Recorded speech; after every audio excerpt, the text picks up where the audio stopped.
Hey, I'm Pina. Welcome back. Today is a bit of a special video because I am celebrating reaching 20k, which is insane. I did not expect to have quite so many of you folks out there who like my little videos enough to stick around, but it makes me very happy that you do, and I'm super grateful that each of you are here in my little corner of the internet. I'm a big fan of the little community that I've gathered here. You're all very lovely folks, and I'm more than grateful that you guys out there want to watch me make things for you. So, an enormous thank you to every single one of you out there. I'm glad you're here. But as I did when I reached 10k, I'm going to be doing a Q&A. So I put a little question sticker up on my Instagram page a couple of days ago and asked for questions, and boy did you deliver. Got a lot. So I won't be able to answer every question that I got, but I'll try and get through a good lot of them. And I categorized them into 4 groups. So I've got questions about my channel, questions about me, questions about art, and then questions, just random questions. So I will answer them in that order. So let's start with questions about the channel. So I got some similar ones. I got first ASMR video you ever saw, if you can remember. And then also give us your ASMR origin story, who influences / inspires you, and then what inspired you to become an ASMR creator. So I'll do those 3 in one, they're kind of related. So the first ASMR video I ever saw, I'm not sure I could identify exactly what video it was, but I know what channel. I may have mentioned it before, but the very first ASMR videos I ever saw were from a channel called Haniki, who is a lovely Korean lady who makes the most beautiful looking food and desserts. And her videos are of her cooking in her gorgeous daylit kitchen. There's no talking, it's just, the sounds of her cooking or baking. And they're just such peaceful, beautiful videos. I love them. And I remember I first saw them when I was in school at some point, because me and my friend wanted to make something, and we'd looked up a video for a recipe and found her. And from there on, I fell in love with the videos and started watching all of them, basically. And from there branched out to other sort of food cooking ASMR videos.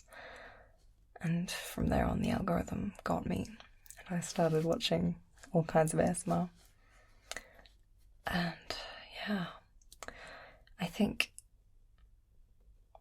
what inspired me to become an ASMR creator was, I don't know, I just loved it myself. I used to watch it all the time. My origin story, I suppose, is that when I was a teenager, I had insomnia, and I struggled with it for a long time, for years, and the only thing that ever worked was ASMR videos. I don't know why, they did the trick. They got me off to sleep in a way that nothing else could. So they worked, evidently. And I think at that time the very first channels I ever watched, and probably the ones I watch most still now, are Ting Ting ASMR, Whispers Red, and massage ASMR. Those three were the big names for me. And, you know, they're still the ones I like the most, to be honest. And I'll link them below, but I'm sure you will have heard of them. But, yeah, I think just my appreciation for them made me fond of the idea of making it. And I believe it was in lockdown, actually, in COVID, that I first thought I could do it. You know, maybe it'd be fun. And I didn't really expect anybody to actually watch them, to be honest. I just thought this might be something that I'm good at. I love to talk to myself, and I like ASMR a lot. Those two things could go hand in hand. So I remember I first started filming on my iPhone, propped up on a stack of books with a 30-pounder microphone that I got off Amazon at the time. And yeah, surprisingly it got some engagement from you guys, which was a pleasant surprise. You were all very nice to me immediately in the comments, and that really encouraged me to keep going. And I'm really glad that I did, because you never stop being nice. I think it might just be the ilk of ASMR people. People who enjoy this sort of video are just gentle, nice people, I think. So I've never had a problem, really. It's been great. So that's my origin story, I guess. And people who inspire me are those three that I mentioned, and I think probably the most Ting Ting. She was probably the one I watched the most. And I don't know, maybe you see it reflected a bit, but all three of those channels are they're, you know, I don't know how to describe it, but I feel like I have a similar vibe in that, like, they're gentle and quiet. I'm just describing ASMR, but, you know, they're not fast or, like, particularly outlandish or crazy or, you know, comedic or anything like that, which I really actually respect, and I wish I could do that sort of thing, but it doesn't come naturally to me. Like, if I think of, like, Juby ASMR, like, she has such a charm and, like, a knack for humour and stuff for the camera, which is really, like, it's very entertaining. And she does these great cosplays and things like that. And I wish I could do that, but I'm, I guess, a bit more reserved at heart. But I feel like that is very similar to the stuff that I watched as I was growing up. Things like Ting Ting and Whispers Red. But yeah, they have a place in my heart. So that's who influences and inspires me, I think. Anyway, next up. Did you ever have any doubts about your channel when you first started it?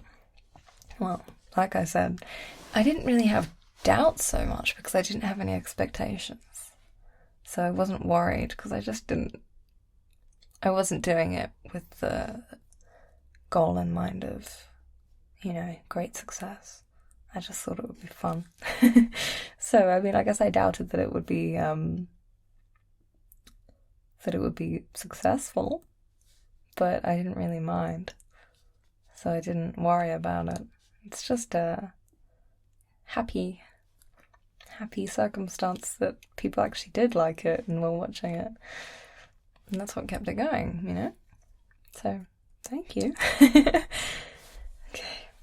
So, what is your favourite trigger to listen to? That's difficult because I like a lot.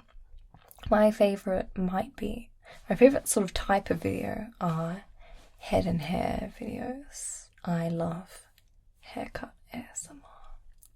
It's beautiful. I love it a lot. That was one of the appeals of Whispers Red, is that she did a lot of hair videos, like brushing and care and cutting and all that business. Very good. Although Massage ASMR, I remember, did a few videos with this. He had this white balance card for his camera, which was just essentially like a shiny piece of cardboard that he would like drum his fingers on, and it sounded like rain on a window, and that was so wonderful. I liked that a lot too. I'm trying to think of my favourite trigger. It probably would be hair stuff. But yeah, there's a lot. I really like tapping. I like it a lot. I'm gonna stick with hair stuff for the sake of simplicity. Okay. Have you ever met a subscriber in public? I have not met a subscriber as far as I'm aware, but I have met people who've seen my videos. Actually, quite recently, a couple of weeks ago, a girl at the place where I work came up to me and she was like, "Hey, do you have a YouTube channel?" I was like, she'd been suggested a video of mine. She was like, "Wow, that's so crazy! I didn't know you do that." But mental. It's crazy to me that it's getting to the point where people that I work with in real life are seeing me online. It feels like I'm living a double life because most people, my friends know, but that's pretty much all. Friends and family. Yeah, but it's exciting, I guess. Somebody said, "How can I tip you for your efforts you do in your contacts?" Which, first of all, thank you that you would like to do that. You absolutely don't have to. By all means, just watching my videos is plenty because, I do get ad revenue from those, so that's more than enough for me. But if you really want to, I think you can tip through YouTube. I've seen it happen, but I don't really know how it works. Or otherwise, you can subscribe to my Patreon, in exchange for which you will get things. So that might be the best way to tip. You could just do it for 1 month if you don't want to do it forever, but then you'll at least get, for that month, a backlog of the things I've posted on there and what is to come. Or to answer the next question, do you sell ASMR videos / do you do custom videos? I've got a couple. You could get a custom video because I do those. You can email me at finaasmr@yahoo.com and you can get a custom video. That would be more expensive though, so if you are just wanting to make a little something, I would say maybe do Patreon for a month, or I don't know. You can do whatever you like. You really don't have to tip at all. I'm just glad you're here, to be honest. But I'm really grateful that you want to. Thank you. Somebody said cooking videos. So I assume that's the question, will I make any? Or could I? And yeah, I guess I could, if you'd be interested in seeing that. I'm not an exceptional chef, but I would try.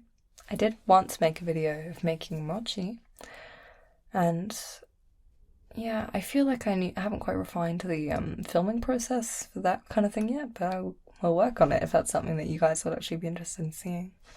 In which case, what should I cook? But yeah, I would happily do that.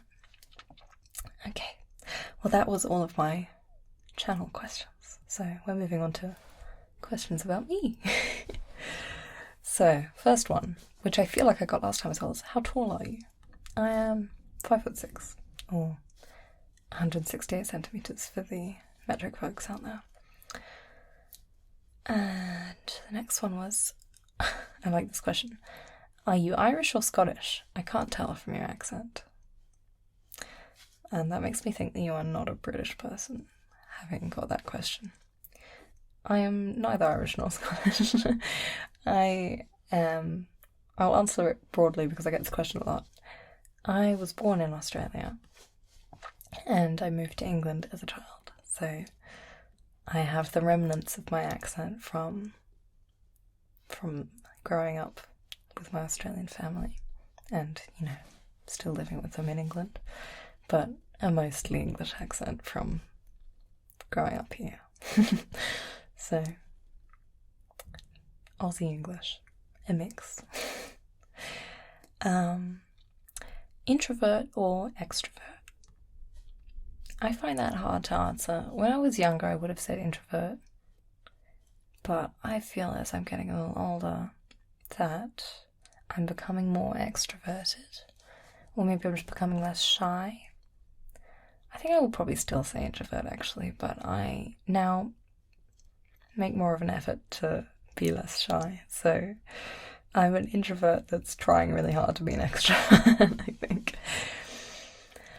Favorite and least favorite food / favorite thing to eat or make. So those are two different questions. And the person I think you asked favorite thing to eat / make looked to be someone who makes food. Like it was an Instagram page full of beautiful pictures of wonderful food. So I will have to tell you now, it's going to be disappointing to you, a wonderful chef, because I'm not a wonderful chef. My favourite, least favourite food, that's a really difficult question. I can never pick a favourite anything. I think I would pick a sweet food. I'm a sweet over savoury kind of person. So maybe also my favourite thing to make. I like baking more than I like cooking. So my favourite thing to make would be a cake or cookies or something like that. And my favourite cake is Black Forest cake, so I'll nominate that one for my favourite thing to make. But favourite and least favourite food? Impossible question. Least favourite food, I can tell you actually. It's maybe not a food, but my least favourite thing to eat is cloves. Like the spice.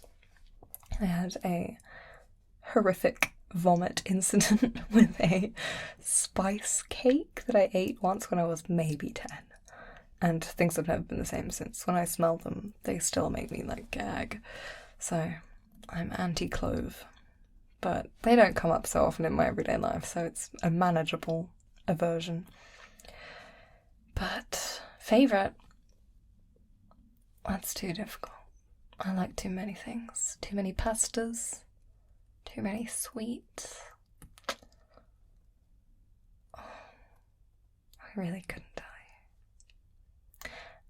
My favourite meal that I've been cooking lately, I can tell you, not because it's anything exceptional, but because it's quick and easy and I like it, is like a creamy chorizo pasta. So it's like chorizo, cherry tomatoes, mushrooms, onions, garlic, all that business, fried up with a creamy sauce and some pasta. Wonderful. I could eat that every day for a week, I'm sure. Anyway, next one. Are you religious? No, I'm not. Simple as that. I just wasn't raised that way. If all of your dreams come true, what are you doing in 5 years, 10 years? Okay, well that's a broad question. If all of my dreams come true, I've won the lottery. So I would retire early. But realistically, maybe, if things work out for me how I want them to, in 5 years I will have a postgrad degree in clinical psychology, and I will be a trained therapist. That's the goal, that's the path I'm on. I'm graduating from my undergraduate degree in a few months, so the next step would be to specialise. And yeah, with luck, in 5 years I will have started my career, which will be really great. 10 years? Who can even say? 10 years, I hope to have travelled a bit. I don't know, I don't really have any dreams of settling down. I mean, I'm happy if I will, but it's not like a particular goal I have in mind. I really don't know. Taking it as it comes. Yeah, I suppose to have my ideal job. I'm not going to say dream job, because my dream is not to work. My dream is to chill. But if I have to work, I want to work with people, helping people. So, as a therapist. What really excites you / makes you get out of bed in the morning? This is another question where I fear I have such a boring answer, because it's like, I don't I don't know. I technically get out of bed in the morning probably only because I have to feed my cat. Otherwise I would sleep until the afternoon. I really am not a good sleeper. Well, I'm too good a sleeper, if anything, actually. I sleep a lot. I'm always tired. So, what motivates me to get out of bed in the morning, I guess, is that I like to go out and soak in the sun, see my friends, eat good food. It's nothing, overtly powerful, but I take joy in little things, and you can't experience little things if you don't get out of bed every now and then, so that's what motivates me. That brings me to my third section, which is questions about art, which I grouped together because I got quite a lot of them actually, and I forget that people maybe do see me as an artist of sorts because they make quite a lot of ASMR videos about art, so that's nice. I like that. But the first question was, do you have a favourite painting, favourite artist? I actually got a lot of questions that said who's your favourite artist, so I'm going to put those all in one there. And that's another hard question because I can't pick favourites for anything. I'm too indecisive. I'm going to say my favourite artist. Favourite painting. Gosh. This is maybe something I should have thought about before I started filming, but I didn't. Tell you what, one of my favourite artists right now, it's not a classic artist, she's current, and I will link her Instagram account in the description, is Felicia Chow, who does these very beautiful, I believe they're marker drawings. So she draws these like beautiful scenes, and they're sort of like abstract and almost cartoonish, but somehow still so delicate and beautiful. She draws these scenes. I'll show some pictures. But she uses, these ink wash pens, and I think they're just so gorgeous and delicate, and I love the vibes. So I'm going to nominate her as my current favourite artist. It's just like, I look at her work and I cannot believe that it's not digital. It's crazy. It's so perfect. So she wins my prize right now. I'll make sure to show you some of her work. Another person then asked, who's your favourite artist? You can decide which medium. And since I've already answered visual artist, I'll go for musical artist this time. And shocker, I again don't have a favourite. I'm one of those kind of people who doesn't listen to like artists religiously. Like, I just listen to like one song from every person and then just lots of different people. So my Spotify Wrapped every year is kind of disappointing because my top song is one that I haven't listened to that much because I just don't listen to any of the songs that much. I just listen to lots of things a little bit, But my current favourite at this moment is Remy Wolf. She's a great singer, fun songs. I'm sure you all know some of them. So I recommend that if you're looking for new music. Okay. What is the most difficult painting you've ever done? That's a good question. I couldn't say for sure actually, but a very difficult painting that I did, well, I'm saying it's difficult. It wasn't necessarily very difficult, it was just very big. A big painting that I did was this one, I'll show it, that I did a couple of years ago when I was at uni for art, when I was doing my painting course. And it's just large, so it took me a long time. And also, I don't know why, I used acrylic paints, which made it more difficult than it needed to be, because it would have been so much easier if I just used oil paint, but maybe that one. Yeah, it's of my friends, and I just did it while I was at university because I missed them. But I had a lot of fun painting it. I don't think I would actually count it as difficult because, it came out pretty quick. Once you start painting, it just flows, but it took a lot of effort because it was so big and detailed, I guess. So, if you could go anywhere in the world to paint or draw it, where would you go? That's a really good question again. I really should have prepped answers for these, and I didn't.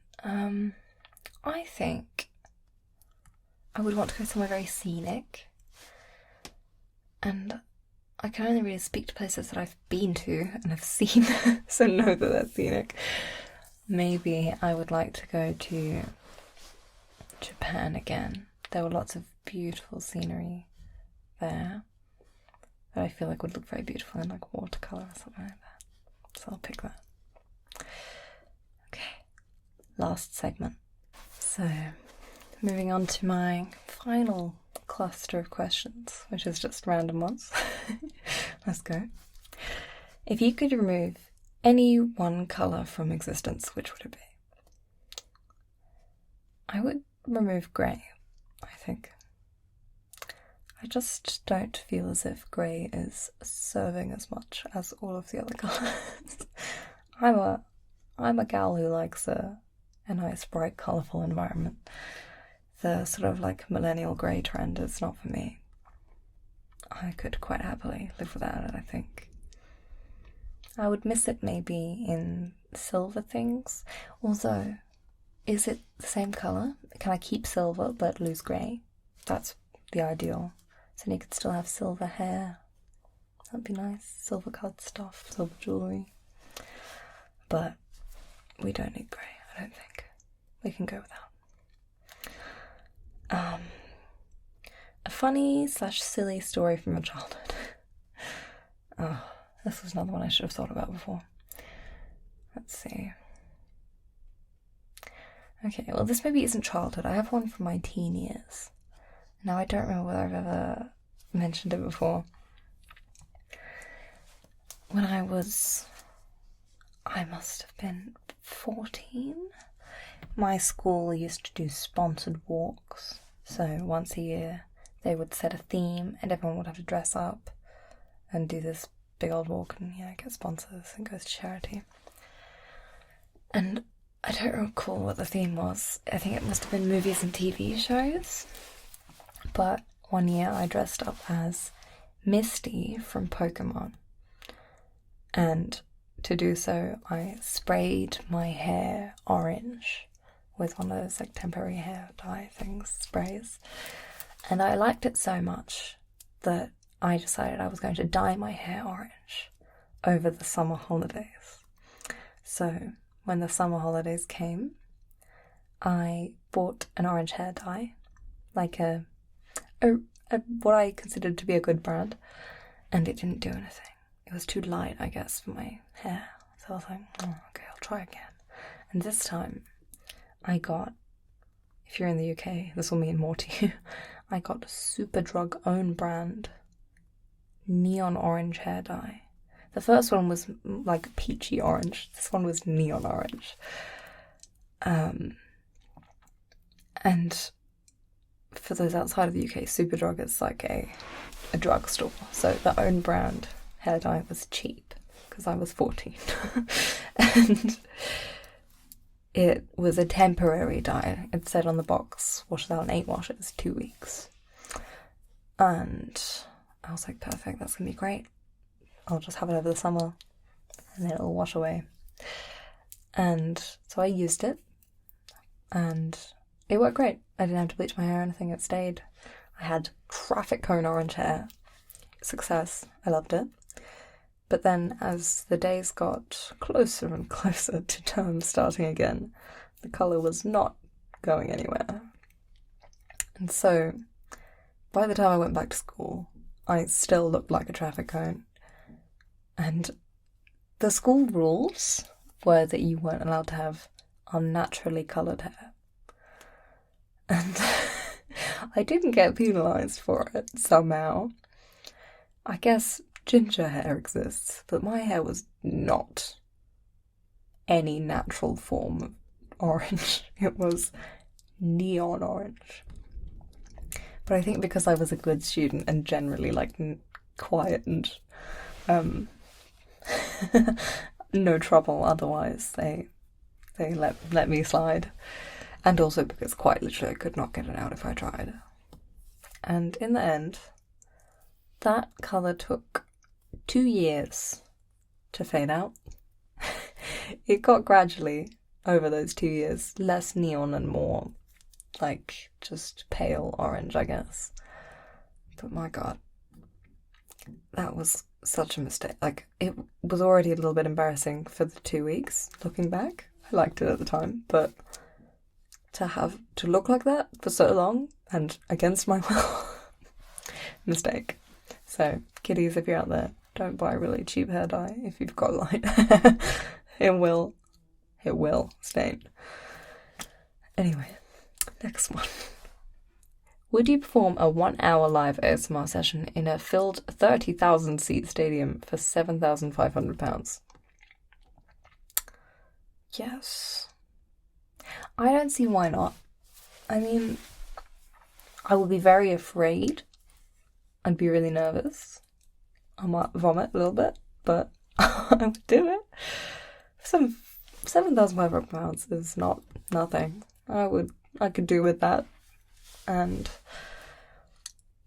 I was about to say 30,000 people is a crazy amount of people, but there are 20,000 of you here. And that's crazy. So if I can speak to 20,000 of you, then what's another 10,000? Although the difference, I suppose, would be that it's live, and that's really scary because I can edit these videos and I can't edit live. So I would do it for £7,500 because I would like to have that. And also I feel like it'd be fun. I'd be super scared, but it'd probably be fun. Yeah. I'm gonna give it a thumbs up. Okay. Which visited country do you like the most? I assume that's a country I've been to. It's a toss-up between 3. My immediate thought was Italy. I loved Italy. It's just like beautiful weather, beautiful food, beautiful art. Just great all around. Yeah, I ate the most wonderful gnocchi in my life in Rome that I still think about. That has got to have been like 8 years ago now, and I still think about it often. So Italy has definitely up there. But competing with that is Australia. I have been there less recently, and far less actually, somehow, because I don't go there often. It's just crazy expensive to travel there from here. But it's so beautiful and so wonderful, and everyone there is lovely, and my family there. Yeah, I would love to be there again. If I could move there, I would do it. And then the third one is Japan. I had a really great time there, and I didn't get to see as much of it as I wish I could have. And yeah, I'd like to see it more. I'd like to explore more. And I think that was probably one of the bigger, culture differences. Like, Australia is actually quite different in culture to the UK, unsurprisingly, but I think Japan was the most interesting due to its differences. But if I was going to live in one, I would want Australia, I think, or Italy, I don't know. I'm not sure. Those 3 get a tied top spot. Favorite cartoon Disney movie? I'm assuming I'm going to count this to be like the original lot of 2D